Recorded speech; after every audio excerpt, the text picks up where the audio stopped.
Bagaimana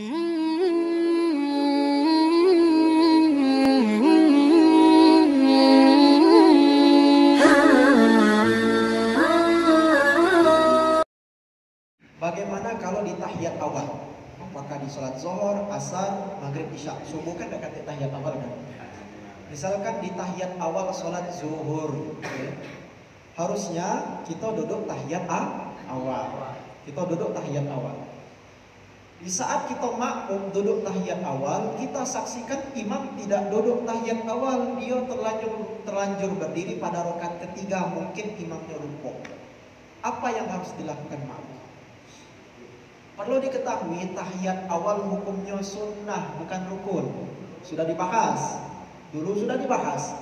Tahiyat awal, ingat tahiyat awal, hukumnya sunnah. Dalam mazhab Syafi'i sunnah aba'ad. Sunnah yang kalau ditinggalkan hendaknya sebelum salam diganti dengan sujud sahwi. Sunnah yang apabila ditinggalkan hendaknya sebelum salam diganti dengan sujud sahwi. Sudah dibahas juga sujud sahwi kan? Tolong diupload kaget di YouTube masjid, ya, jemaah yang tak hadir bisa menyaksikan fikih tentang sujud sahwi. Jadi tahiyat awal itu sunnah aba'ad. Kalau ditinggalkan sholat tetap sah, namun hendaknya sebelum salam diganti sujud sahwi 2 kali. Nah, bagaimana kita makmum menyaksikan imam meninggalkan tahiyat awal, dia keburu berdiri sempurna pada rakaat ketiga. Maka sebagai makmum, tolong ingat, sebagai makmum, apabila kita melihat imam tidak duduk tahiyat awal dan ia sudah tegak sempurna pada rakaat ketiga, maka wajib bagi makmum ikut juga berdiri bersama imam pada rakaat ketiga, tak usah tahiyat awal sendirian. Ya, dan imam yang sudah berdiri sempurna tidak perlu diingatkan oleh makmum. Ya, imam yang sudah berdiri sempurna tidak perlu diingatkan oleh makmum. Mengapa? Karena imam sudah berdiri pada rakaat ketiga, sedangkan berdiri pada rakaat ketiga itu rukun. Kalau makmum mengingatkan imam untuk kembali duduk tahiyat awal, imam sudah berdiri tegak sempurna, kita ingatkan subhanallah, kemudian imam kembali duduk tahiyat awal, maka sholatnya imam batal. Dan makmum juga mesti mufaroqah, pisah dari imam. Pisah dari imam, karena sholat imam batal.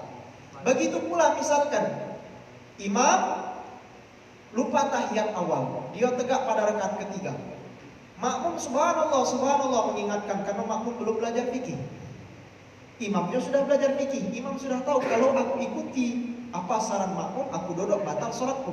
Sehingga imam terus saja sholatnya.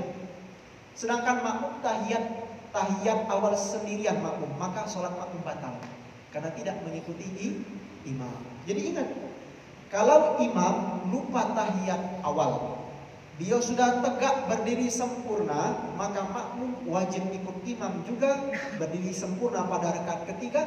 Makmum tidak perlu ikut tahiyat awal, karena tahiyat awal hukumnya sunnah aba'ad. Kaget sebelum salam, kalau imam yang ngerti fikih, sebelum salam imam akan sujud sahwi mengganti tahiyat awal yang lupa tadi. Dan makmum juga wajib ikut imam sujud sahwi menurut pendapat mu'tamad dari mazhab Syafi'i. Pendapat yang kuat maksudnya. Jadi makmum juga ikut sujud sahwi karena imam harus diikuti. Makmum juga ikut sujud sahwi. Namun kalau imam lupa untuk tahiyat awal, akan tetapi imam belum berdiri sempurna baru nak bangkit, ya Allah. Kemudian kita makmum sadar, ingat, boleh makmum ingatkan subhanallah. Ketika diingatkan imam langsung duduk kembali, maka sholat imam tidak batal, lanjutkan tahiyat awalnya. Dengan syarat imam belum berdiri sempurna. Kalau imam sudah tegak sempurna dan dia sudah baca Fatihah misalkan pada rakaat ketiga, kita makmum jangan ingatkan imam. Justru kita makmum harus berdiri, tinggalkan tahiyat awal, berdiri ikut bersama imam. Karena imam harus diikuti. Ya.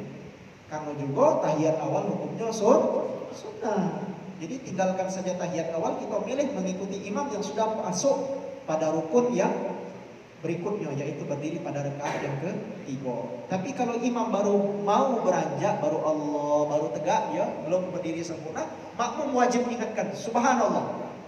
Ketika diingatkan makmum, dia belum berdiri sempurna dan imam duduk lagi tahiyat awal, sholat tidak batal. Lanjutkan saja tahiyat awalnya. Tapi kalau imam sudah tegak sempurna, sudah bersedekap, jangan ingatkan imam.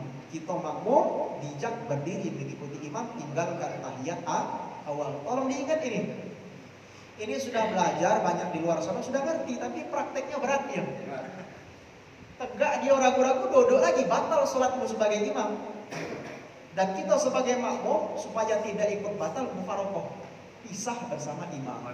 Ini pernah terjadi dengan kami sendiri. Kami jadi makmum. Ketika pada rakaat kedua, kami nak duduk tahiyat awal, kami jingok imam berdiri sudah, dan ia sudah berdiri sempurna. Maka kami yang ngerti ilmu fikih, kami ikut berdiri. Kami melok berdiri juga, Pak. Karena kami ngerti fikih.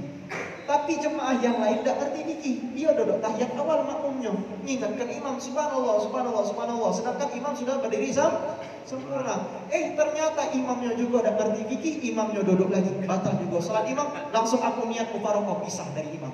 Kalau aku masih mengikuti imam, maka batal salatku juga. Supaya tidak batal salatku, aku mufarokoh, pisah, berniat berpisah dari imam, melanjutkan salat sendiri. Supaya salat tidak batal sebagai makmum. Karena imam salah tidak boleh diikuti. Sama misalkan imam tahiyat akhir rukun wajib, berbeda dengan tahiyat awal. Misalkan pada rakaat yang keempat, kita duduk tahiyat akhir sebagai makmum. Imam tegak ya rukun. Maka wajib bagi makmum mengingatkan subhanallah, subhanallah. Karena dia sudah lebih, harusnya 4 rakaat naik jadi 5 rakaat. Wajib makmum ingatkan kalau konteksnya tahiyat akhir.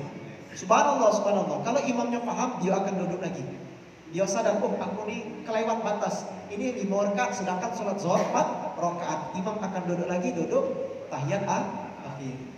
Namun kalau ternyata sudah kita ingatkan subhanallah, subhanallah, subhanallah, imam tidak juga duduk, maka 2 pilihan bagi makmum. Boleh makmum mufarokoh, pisah dari imam, niat aku pisah, salam dewek dia, selesaikan salam sendiri. Atau yang kedua, makmum menunggu imam sampai imam duduk tahiyat akhir juga, dengan prasangka baik bahwa bisa jadi imam ini pada rakaat sebelumnya lupa baca Fatihah dia, atau Fatihahnya tidak benar, sehingga dia sempurnakan rakaat yang tidak sempurna itu pada rakaat yang kelima, dia tegak lagi. Sehingga kita makmum tunggu, duduk, biarlah imam dia selesaikan dulu, dia duduk tahiyat akhir. Ketika imam salam, kita pun ikut salam bersama imam. Tapi kalau antum pengen mufarokoh, pisah di saat itu, aku pisah dengan imam dalam hati, jangan ngomong di pisah dalam hati. Aku pisah dengan imam, lanjutkan sholat sendiri dan salam sendiri, itu juga boleh. Namun kita pun boleh menunggu imam, hendaknya ditunggu imam duduk tahiyat akhir lagi, baru kita ikut salam bersama imam. Karena bisa jadi imam itu menambah 1 rakaat karena pada rakaat sebelumnya Al-Fatihahnya rusak atau dia lupa membaca Al-Fatihah. Ini kasus kalau sholat yang sir, asar dan zuhur. Kalau maghrib isya kan jelas, ya dah. Kalau Fatihahnya tidak benar kan kita makmum jelas dengar. Misalkan zuhur asar kan kita tak mendengar, karena sholatnya sholat sir, sholatnya lah. Nah itu jadi hukumnya berkaitan dengan tahiyat awal tadi. Makmum tidak usah ingatkan imam kalau imam sudah berdiri sempurna pada rakaat ketiga. Sedangkan makmum wajib ikut imam berdiri pada rakaat ketiga, tinggalkan tahiyat awalnya biar tidak batal sholatnya makmum. Namun kalau imam baru mau beranjak, belum berdiri sempurna, makmum ingatkan imam untuk kembali duduk tahiyat awal. Apabila imam duduk tahiyat awal, maka lanjutkan sholat dan lanjutkan tahiyat awalnya, sholatnya tidak batal. Tapi kalau imam sudah berdiri sempurna, makmum jangan ingatkan, makmum segera tinggalkan tahiyat awal, berdiri bersama imam pada rakaat yang ketiga. Itu fikihnya. Tolong diazabkan, tolong dipraktekkan. Kalau suatu saat kita lupa misalkan, pasti suatu saat lupa. Jangan ragu, kita sudah tegak pada rakaat ketiga sebagai imam. Wong ingatkan di belakang, subhanallah, subhanallah, biarkanlah. Kalau kita duduk mengikuti saran daripada makmum itu, kita duduk kembali tahiyat awal, sedangkan kita imam sudah berdiri sempurna, kita batal sholatnya. Teruskan saja. Kaget setelah kita salam, dia ribut, bapak dah belajar fikih, makanya datang Jumat malam ke majelis ini untuk belajar fikih. Percuma lah haji berapa kali pakai peci haji tapi nak ngerti fikih. Hendaknya datang Jumat malam hadirin pengajian majelis taklim kita untuk belajar ilmu fikih biar tidak keliru ibadah kita. Ingat, satu orang yang beribadah dengan ilmu itu lebih baik daripada 1000 ahli ibadah yang beribadah tanpa ilmu.